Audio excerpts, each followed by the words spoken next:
Et c'est reparti pour un nouvel épisode. Ça sera plutôt un format vlog chantier à la semaine parce que je n'ai pas de sujet particulièrement traité par semaine. Ça sera plutôt une avancée et un état des lieux à chaque fois. Et donc pour démarrer, je continue le retour d'angle de la cuisine avec l'isolation. J'avais initialement prévu de faire que du 40 mm. Finalement, je pourrais mettre deux couches de 40. Donc là, on s'attaque à l'ossature bois et on fait ça proprement. Et alors certains pourront faire la remarque, et à juste titre aussi, qu'une ossature bois, c'est peut-être plus coûteux, c'est peut-être plus compliqué à faire. Alors oui et non, plus coûteux, c'est pas forcément sûr, hein. Maintenant, avec l'envolée des prix des matériaux, le métal devient assez onéreux. Et non, je ne ferai pas tout en ossature bois. Il y a certaines parties qui seront en ossature métallique standard, rail montant, comme vous avez peut-être plus l'habitude de voir.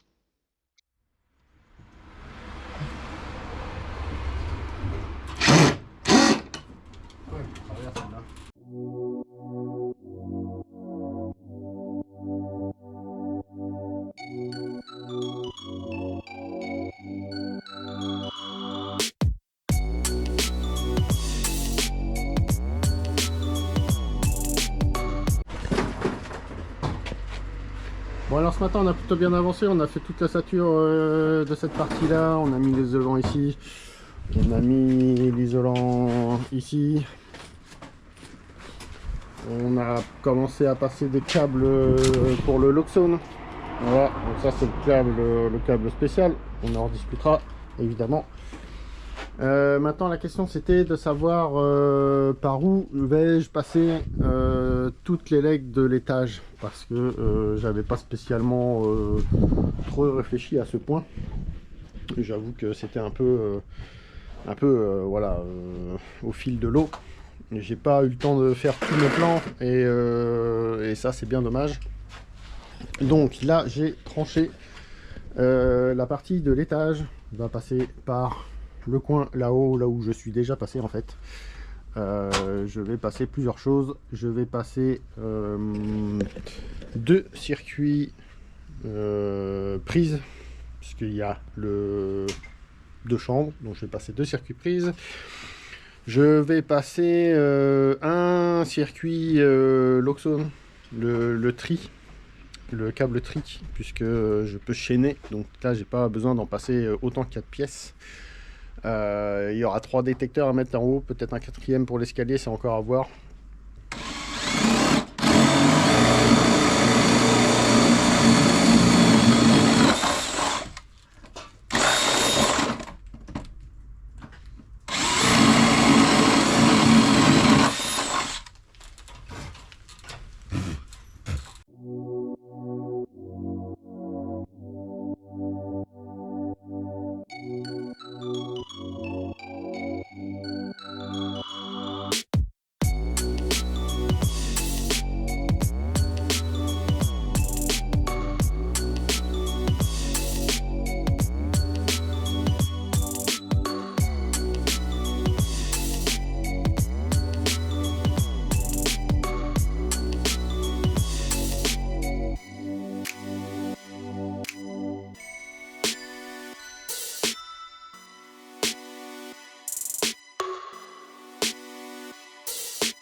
Une fois qu'on a réglé le passage de gaine et de câbles pour l'étage, on s'est attaqué à la suite de l'isolation. Donc là, on est à poser du panneau de 80 en fibre de bois dans la cloison qui sépare l'escalier de la salle de bain.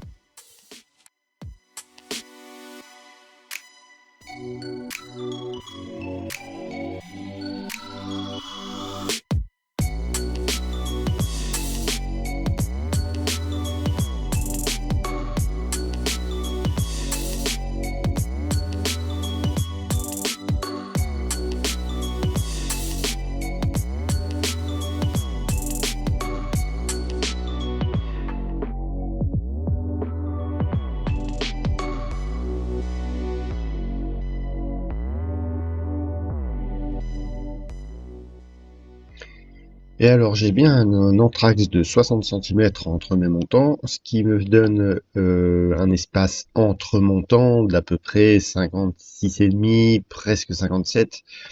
Ouais, on est plutôt à 56,5, ce qui permet de rentrer légèrement en force les panneaux pour qu'ils se maintiennent bien, mais sans trop les compresser quand même.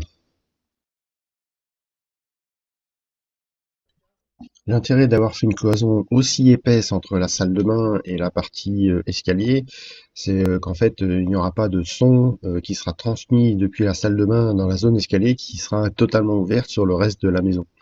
Ça évite d'avoir des bruits de douche incessants, surtout si quelqu'un se lave le soir, la nuit ou tôt le matin. Maintenant, on en discutera, mais sur cette partie de l'isolation, c'est une cloison intérieure, ça a beau être de la fibre de bois, je ne mettrai pas de pare-vapeur, ça n'a pas d'intérêt, ça reste à l'intérieur d'un volume chauffé, et donc il n'y a pas vraiment besoin de mettre un pare-vapeur ici. C'est vraiment que sur la partie des murs extérieurs. Mais ça, je reviendrai là-dessus après. Et donc sur le mur que je m'apprête à isoler ici, pour le coup en 145 mm fibre de bois toujours, effectivement, là, c'est un mur qui donne sur un mur extérieur en briques.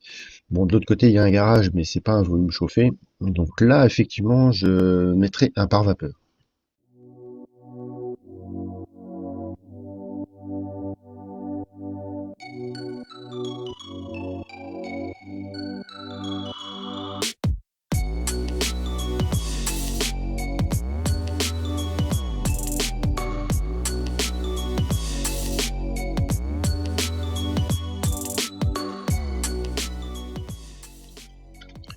Et donc, pour continuer l'isolation, nous passons donc à l'étage, dans la chambre côté rue. Et là, je fais une ossature qui me permettra d'isoler avec 80 mm. Pour rappel, ce n'est pas un mur extérieur, c'est un mur qui donne sur l'autre maison. Donc, j'ai pas spécialement besoin de mettre 145 mm de fibre de bois. 80, c'est déjà plutôt bien. Ça restera comme un mur presque intérieur, quoi. La difficulté principale dans cette partie de maison, c'est que là, le mur fait à peu près 3,30 m de haut entre le plancher et la partie haute du toit.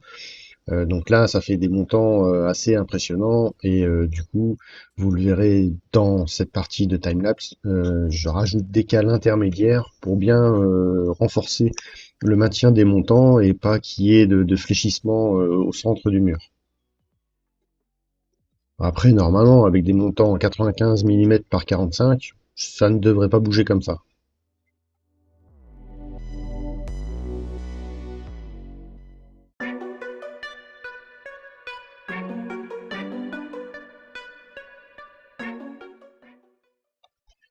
Et pour être tranquille quand même et encore un peu plus rigidifier la structure, je rajoute des entretoises intermédiaires. Alors elles sont en quinconce, un coup sur après le premier panneau en bas, un coup après le deuxième. Voilà, ça va permettre de bien rigidifier le mur, de ne pas avoir de vibrations, de sons qui se transmettent d'une partie de la maison à l'autre. Et pour le coup, même si je vous ai dit que c'était un mur qui donnait sur l'autre partie de la maison, ici je ferai quand même un pare-vapeur. J'ai la jonction à faire avec le toit, donc là, voilà, je ferai comme pour moi comme si c'était un mur extérieur, mais sans avoir les aspects négatifs, à savoir une ossature très épaisse.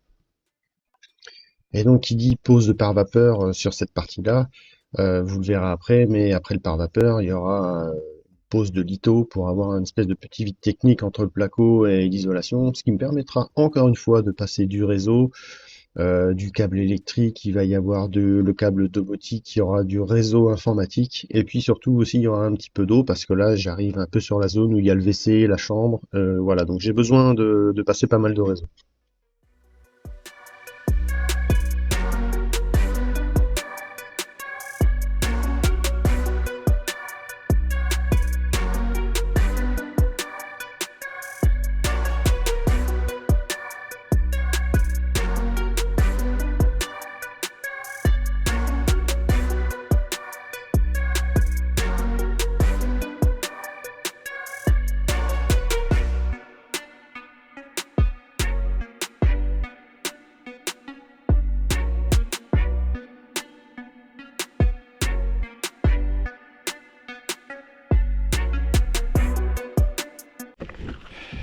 Bon, alors j'ai pas filmé parce que c'était pas intéressant. Mais concrètement, on a séparé le placo du plafond avec le bleu, du placo vert et des cloisons. Tout simplement parce que le vert, ça va être le premier qu'on va installer. Donc ça a été un petit peu le chamboule-tout de l'isolant, c'était un peu le chamboule-tout de tout en fait. On a dû en remettre ici, on a dû en remettre ici, on a dû nettoyer un peu la zone. Et là, ce qu'on va faire tout de suite maintenant, c'est que on va préparer la membrane pour cette partie-là. Donc avant ça, on va finir les petits bouts d'isolant manquants ici. Là, il y a un petit creux. On va en mettre entre les chevrons, n'importe quoi. On va en mettre entre les solives ici. On en a profité pour remettre le bandeau correctement parce qu'on voyait rien, il pendait dans tous les sens, c'était pénible. Et d'ailleurs, depuis le temps que j'ai ce bandeau LED, si des fois certains d'entre vous ont une référence d'un bandeau LED flicker free, c'est-à-dire qui n'a pas cet effet de scintillement à la caméra, je suis preneur parce que j'ai vraiment beaucoup de mal à trouver un bon produit sur ce sujet. Et dans le prochain épisode, on va avancer vraiment bien l'isolation des murs extérieurs. On va aussi commencer à plaquer la salle de bain, donc vous verrez comment ça se passe avec la pose du pare-vapeur, le vide technique et comment on pose du placo sur une ossature bois parce que c'est un petit peu différent d'une ossature métallique. Et normalement, si tout va bien, vous verrez aussi le début du démarquage d'une des chambres avec la zone du WC qui arrivera en haut d'escalier. Au milieu de tout ça, il y aura du réseau, de la VMC, il y aura pas mal de choses. Alors si tu ne veux pas louper la suite de cette aventure, un petit commentaire, un pouce en l'air et surtout abonne-toi.